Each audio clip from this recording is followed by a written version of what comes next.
wanting to experience more, and knowing that we're not meant to do this alone.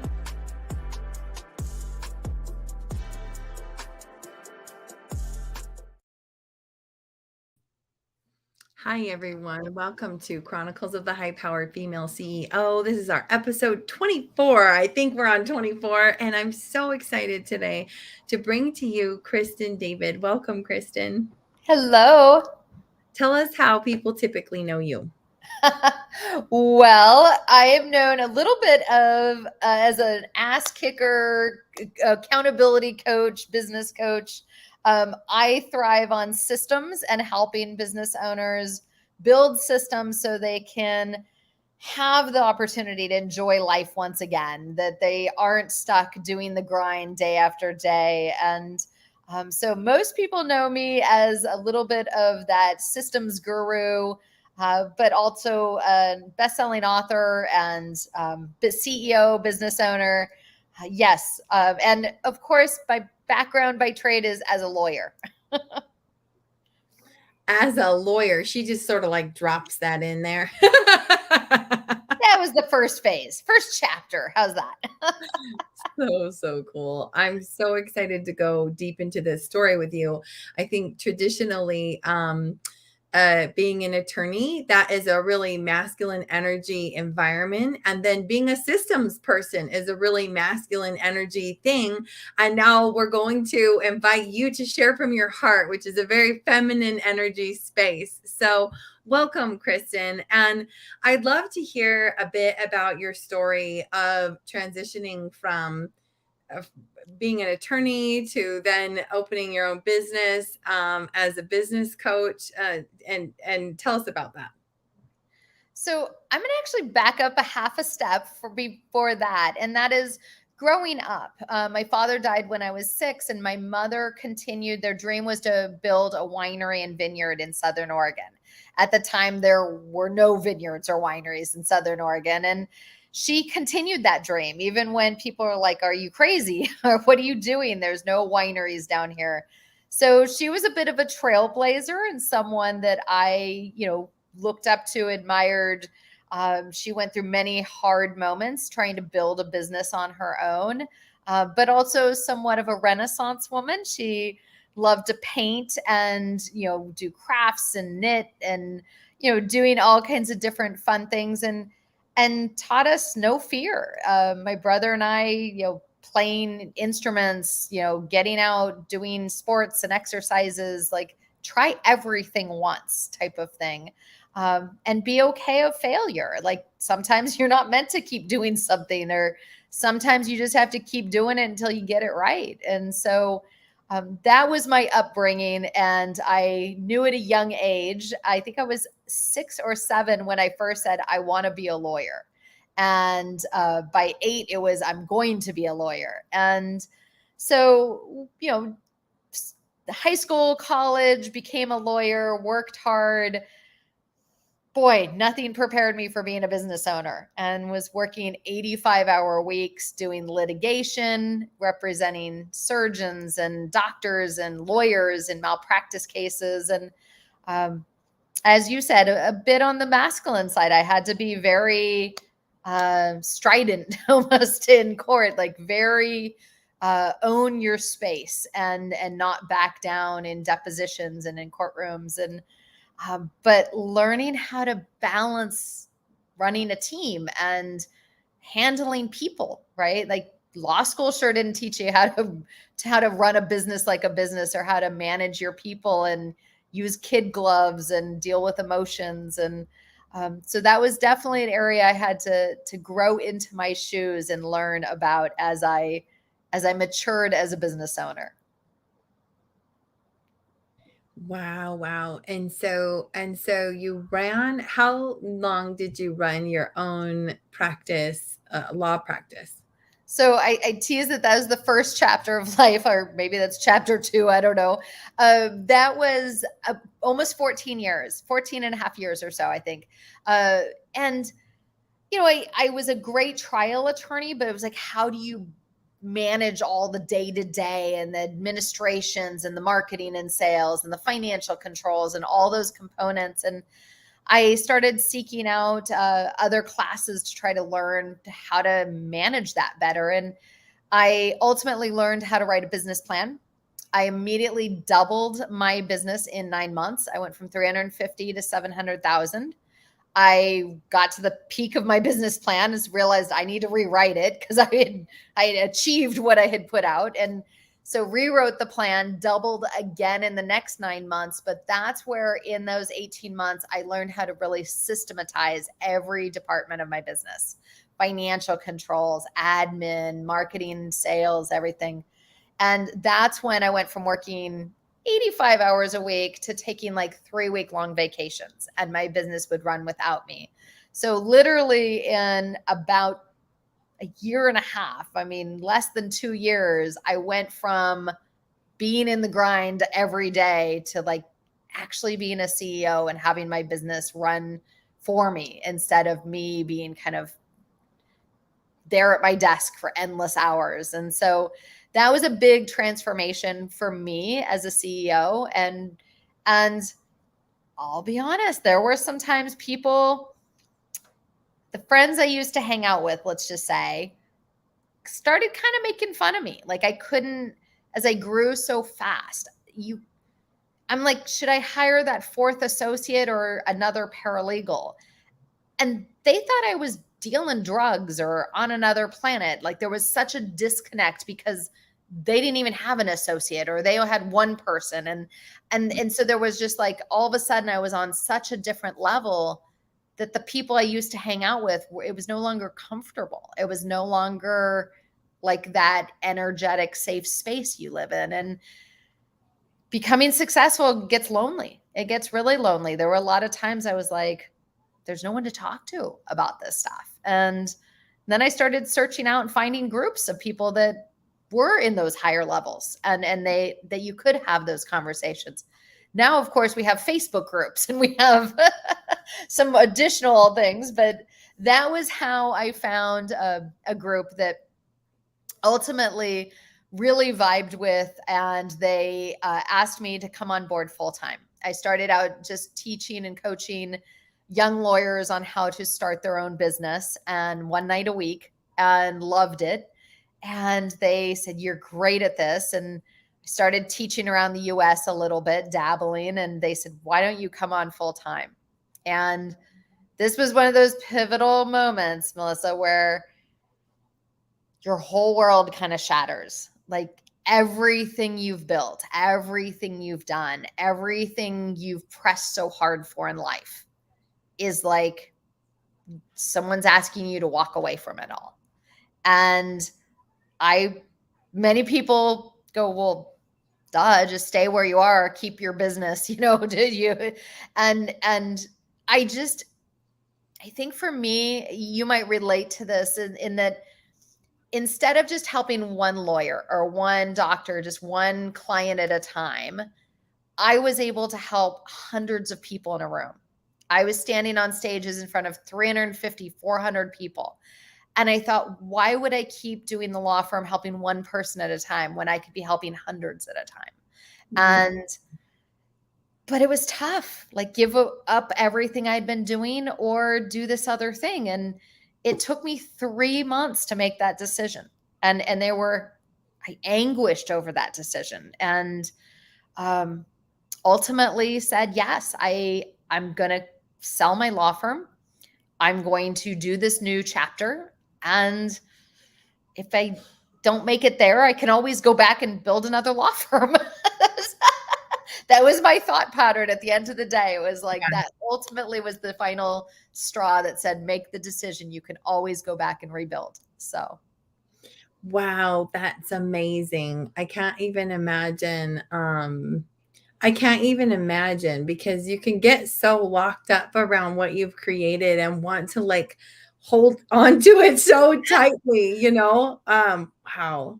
Well, and also it's your identity. I mean, so all through college, everybody knew I wanted to go to law school. I was a heptathlete. I was, I worked at nights. I went to night school during law school. Like everyone knew I was on this journey to be a lawyer. And I had amazing years as a lawyer, and that everyone in our social circles knew me as a lawyer. And it becomes just so much of your identity, both outward, but also inward. Like it's what makes you tick, right? I loved being in a courtroom.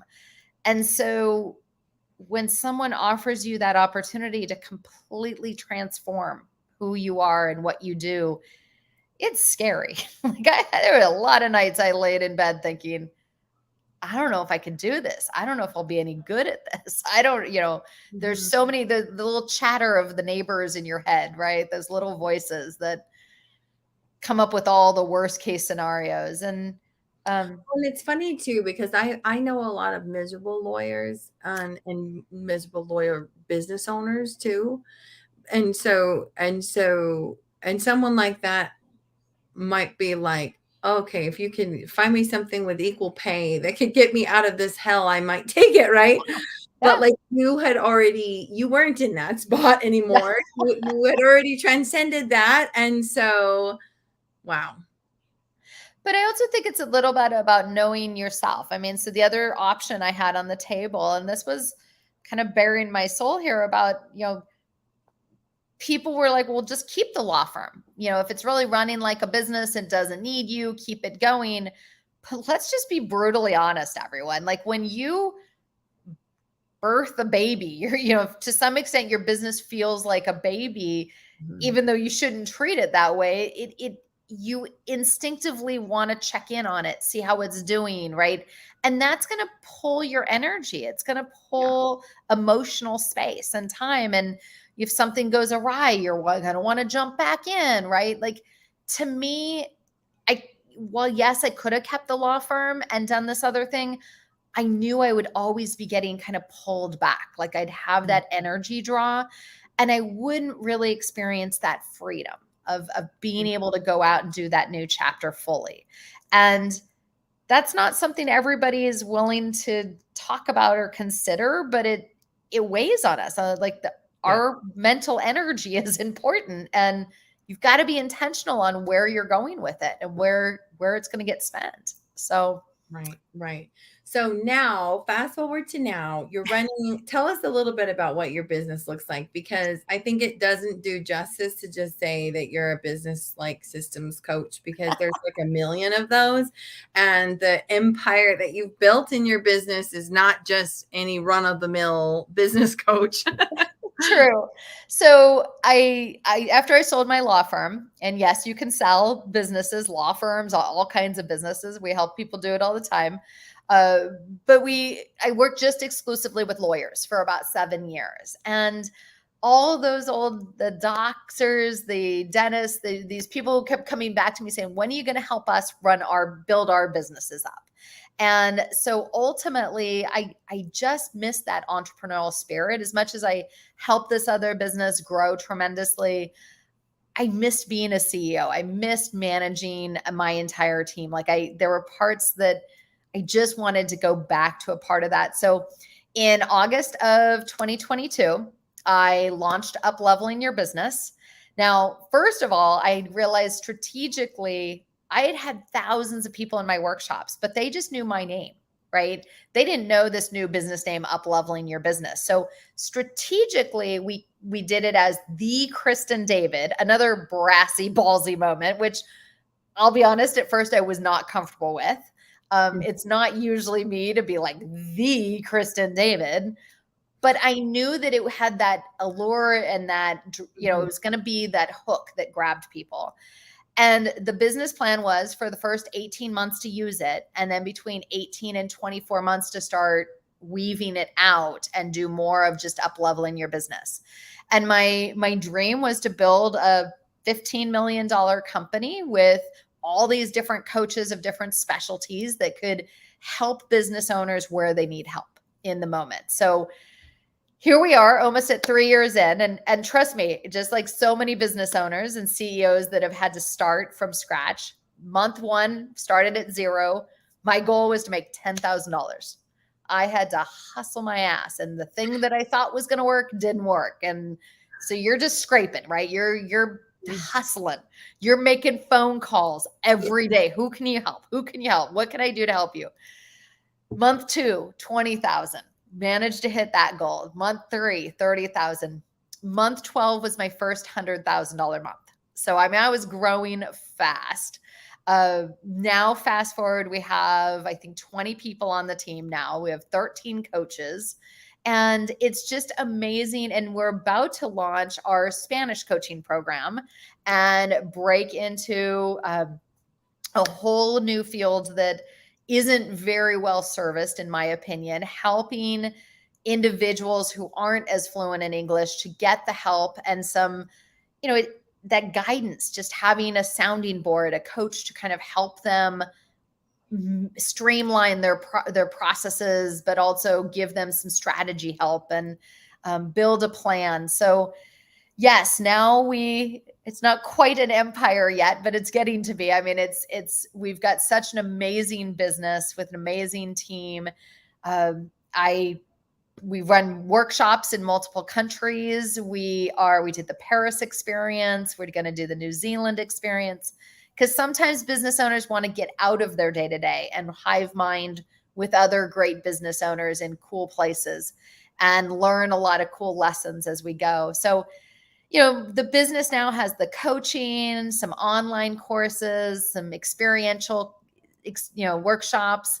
Couldn't be pleased more, but just like any business, there are times when it doesn't go as planned. And there are raw moments where it's like, oh, is this working? and then that's part of where you've got to learn to, at least for me, to take a moment and pause. And for me, it's find the silver lining. It's figuring out, okay, there's got to be something good that's come of this bad thing that happened. And giving yourself some chance to reflect and find a path forward. Mm-hmm. Yeah, I really love what you're saying there, because it can be so challenging, and that's kind of the intention of this interview series is to hear. It's almost like the more success you create, the more lonely it can feel. Like now you have a team depending on you, and many you're the face of the business and stuff. And so, but I want to ask you, what are the things through all of this? This whole career, what about your personal life? What about your personal journey? And what are the things that you hold most precious and sacred to you through all that you've done? So kind of going a little bit back to, I think, my childhood, I grew up on a farm and loved to fish. To this day, I do a lot of fly fishing. And that's one of the things that keeps me grounded. I mean, I love to get out to a stream or a lake or something, just have some quiet time, some inner peace time, right? I once did Legal Tech New York, and it was, whatever it is, 15,000 people come by over a 3-day period. And after that, it magically snowed in New York, and I walked through Central Park in the snow. It was totally quiet and serene, and it was like exactly that recharge I needed to just kind of get back to just some me time, right? I'm big on me time. But, these days I do painting, I do different, things that help me kind of get into that Zen zone. But, my journey has had a lot of amazing people in there. And I was with my significant other for 24 years. We met when I was 17. We got married, 14 years into the relationship. And after 24 years, we just realized we'd really moved apart. We were no longer the good friends we used to be. He wanted to move back to Alaska. I didn't want to move to Alaska. And honestly, the day we decided to get divorced, we became close friends again. And we now text back and forth probably 2-3 times a week. He met another woman, had a baby. I'm the godmother of their child. I'm good friends with his wife. And, so sweet. it was he's like my best friend that you grew up with, right? Like, and love him to death. We just got to a point where we were no longer the right fit for one another. And I've since, I was not looking for anyone after that long of a relationship, and found this amazing person who at the time was running 4 different companies. Now he runs 3, and he challenges me, and he, like just new level of experience and seeing the world through different eyes. And so I do think it's important, the people that surround you and the journey you're on personally, that brings a lot to it. And, running a business, being a CEO is great, but there's also the rest of your life to thrive. And our theme this year for my business is experience life, as a reminder and a nod to get people out there to thrive in the moment and enjoy, and don't just get so caught up in the drudgery. And it's true, when you're exhausted, when you're overworked, when you're tired, every little thing just feels mountains higher, and it just is so hard. Versus when you show up with the attitude of, thank God it's Monday, and you're excited, you can tackle so many more things, and the highs and lows aren't as drastic. So yeah, I'm a big fan of positivity and good positive energy. I love that. I love the journey that you shared, and thank you for sharing about your partners and what has happened there. And it's just so I think says a lot about the kind of person you are, that you're now the godmother. It's just so cool. I have seen often this pattern that when women step into success and then continue to be a leader and pioneer their way, and they're leading teams and etc., that it's like everything that you hold precious and sacred is always sort of under attack. You're always sort of being asked to sacrifice the things that are most dear to you. Mm-hmm. Does anything come to mind when I say that where that's been the case for you? So I think maybe why I'm so much more comfortable in my skin now, and really like stay stable, like almost like there's a good anchor behind my belly button to like anchor, like really add that solidness to my position these days. When I was a lawyer, I was doing insurance defense. So yes, it was on a budget. I wasn't making much money in the early years at all. But I would literally get on a plane, fly to Chicago, do a deposition or meet with an expert, get back on that plane, fly home, miss birthdays, miss, parties, miss, trial prep for, everyone laughed. I would always say to my friends, oh, I'll be there. And they're like, yeah, right. Like I showed up 5% of the time, right? Like everything went into my law firm. And something finally in those later years, as I really became a successful CEO and my business could run, I now, when I travel, I fly in 1 or 2 days early to a city. I explore it. I go to like the Japanese gardens or the botanical gardens. I explore, like take a tour of the city. I do the event, and then I give myself a day or two after. And I usually will put a spa day or half day in there somewhere. But sometimes I don't even have to go to a spa. It's just go take a book and go sit and read by the water or something, and enjoy and experience. And now I've gotten to see so many incredible cities. I mean, I've traveled all over speaking and talking, and I make it part of my life now, instead of this hurry, hurry, hurry, jump on the next plane back. So I do think that I was pretty miserable as a lawyer for a lot of years, and I sacrificed a lot of events and a lot of personal time. And that's not to say that I don't work hard now. And there are times that I do. And that's the other thing about a team. My executive assistant will like put on the calendar, like close your laptop, mental health, or she'll schedule me for massages or, like to go get a pedicure or something. Cause it's like, if I know that, maybe it's the trial lawyer in me, if I know that it's on the calendar, I'll do it. Right. Like, right.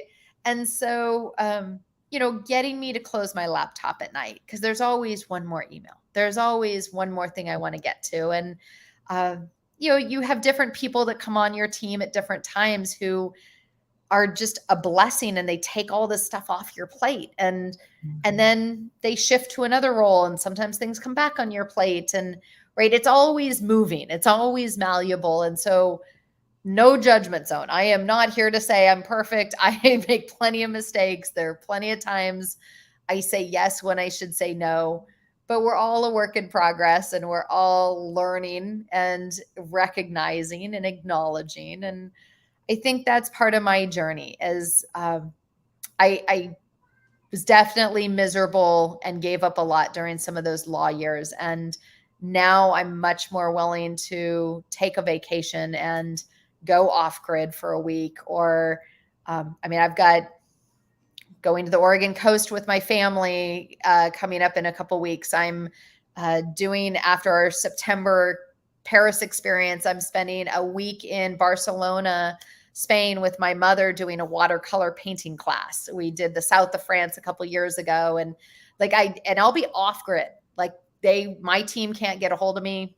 I am no electronics, unplugged, enjoying life. And I think that, putting yourself first is important. We all can do better. I can do better, but I at least do some. So it really is, isn't it? And then it's worse when it starts to feel like a should, like it's just one more thing on the to-do list is the self-care as well, right? So but I also think, I interview a lot of mothers. Often I speak to mothers, and so then that's their reason. And I haven't heard you say, I don't think you have children, right? I don't, never blessed. I love, love, love children. I helped raise two of my godchildren when I was in high school and college. My close friend got pregnant very young and helped her kind of raise those two. And then now godchild to my ex-husband's, son. But it went through years of practicing and fertility, and all the stuff. And they always said, yeah, you should be able to conceive. It should be fine. And went through a lot of endometriosis, a couple of surgeries and things. And so I had some medical issues in there too. And for whatever reason, never meant to be. And, I just turned 46. And so now I'm like, okay, maybe it's just not in the cards. But, I also I'm the one that I'm the first one volunteering to take people's kids for a weekend. Like all my friends are like, hey, Kristen, you want to babysit? I'm like, yeah, but, listen, it also has given me such an amazing opportunity to travel the world. And, I know with children, it's another layer. It's not that you can't travel and do a lot of those things, but, for whatever reason in life, I wasn't fortunate to have that opportunity to be a true mother, but that doesn't mean I can't mother a lot of other people and help along. And I totally get that sense from you. And and the reason that I brought that up is because I feel like there is more excuse or permission, shall we say, in society for a mother to take more time away from her business. And I would guess that people probably have judged you for that, to take time. But how beautiful is it that you're like, actually, I'm worth taking time for. And that's true of a mother or of someone who doesn't have her own children. So I've coached hundreds and hundreds and hundreds of parents, and I'm just as hard on the men as the women, right? And I also have a lot of same-sex couples, and we have some serious discussions where you have to be solid. You are not good for your children, for your spouse, for your family, your team, if you don't keep yourself in check. And let me share a little story this was back in my law firm days, where I had to get help from my coach one day because I was just having just an absolute meltdown. It started with, some of those great systems, seemed like they were falling apart. I was supposed to file my taxes and mail them out on September 15th. And it was the 15th. And so I told the team, hey, I'm putting this in the mail basket. It has to go out and get stamped today.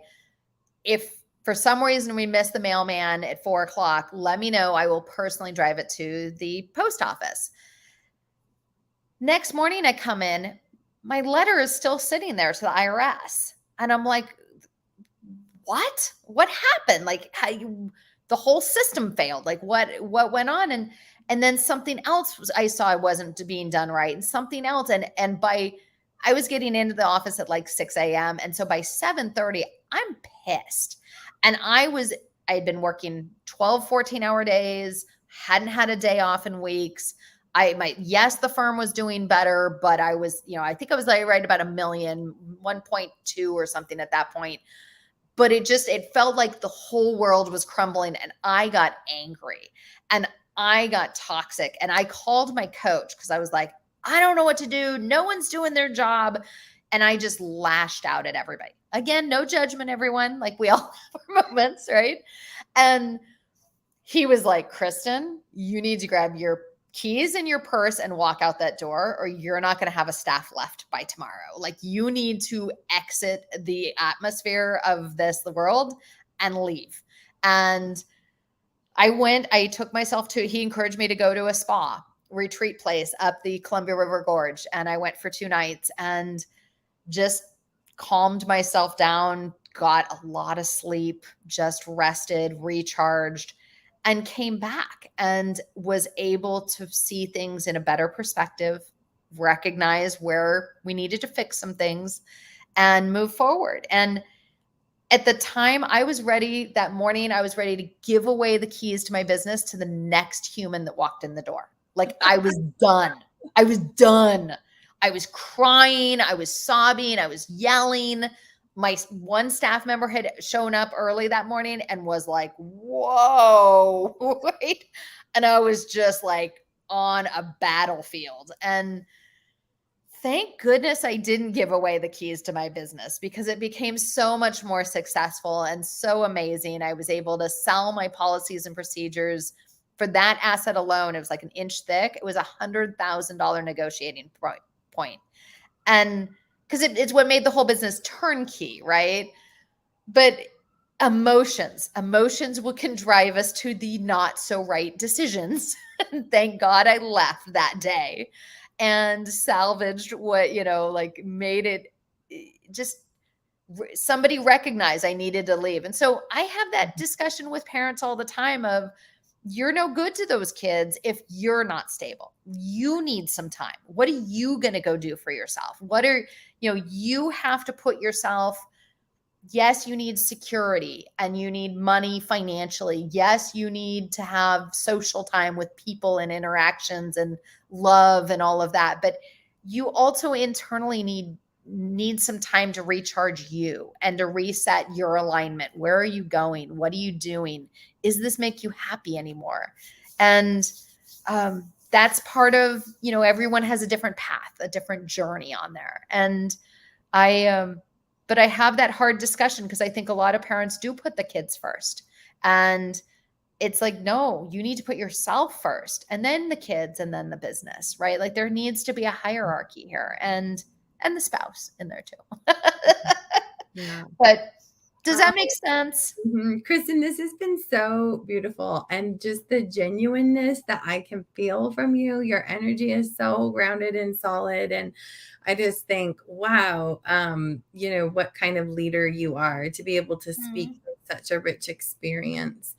I love to end these by asking those that I'm featuring one question. And my question is, tell us about a time that felt like the most fulfilling experience of your life. Wow, so many. I'm going to share one that's a little more recent. This was an attorney who came to me and she'd been at about $75,000 a month. She had a couple people working for her, but they weren't really doing their full jobs. She was doing all the work. She was, I think, working 15, 16-hour days. I mean, she just was working way too much. And we sat down and mapped a plan, a roadmap for growth. A visual business plan. What were we going to need to do to get her out of the grind, to get her to really lead and build this company? And fast forward to a year and a half later, she was at that time, I think, about a $5 million company. Now she's an $8 million company. And her son jumped on the screen. We were doing a morning Zoom call, and he jumped on and he said, "Hi, you don't know me." And I was like, "Hi." And he goes, "I just want you to know you have absolutely transformed our lives. Like, my mom we'd never see her. She was grumpy and grouchy all the time. She'd just yell at us. She'd never have time. Now she kayaks with us every morning. She's always joyful. Her team is taking care of things. And it's just an entirely different world we live in now."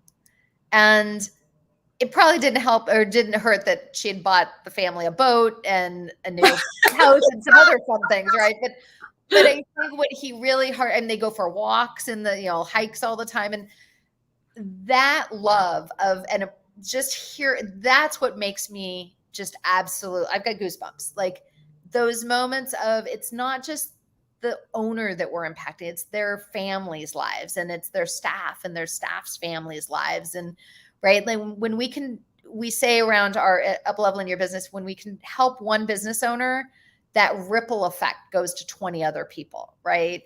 And that's what makes me so happy. That's why I love what we do. And that's one of those moments where I didn't care about her. It was when her son got on and said that was so cool. So cool. I love that. I love that. And it illustrates this point so beautifully, which is something I talk about a lot in my work, that there's like two components to living your most fulfilled life. And one of those is the work I do, which is like in your heart. Like, can you be in your beingness and be comfortable with who you are? And then the other part of that for a business owner is, can you have like the riverbed, the structures in place so that you can just easily flow through your life? And if you are missing either of those pieces, it's going to just feel awful. Because even if you get all the systems and structures in place, but you haven't really addressed your heart, you're just going to fill up your schedule with more stuff. And vice versa. If you do all this work on your heart, but you don't have all these structures in place, you have no way to really enjoy what you've created, because you're just, the demands are too high. So, gosh, I love that. Kristen, thank you so much for sharing your heart with us today. And, we'll just set the intention that the right people who needed to hear this message today are going to hear this. And, guys, isn't Kristen amazing? If you resonate with what she shares, go and give her a follow social media. And I don't think we didn't share any links for you, but we'll make sure and share links in the comments where you can find Kristen. Thank you again so much. Thank you for having me. Okay. Bye, everyone.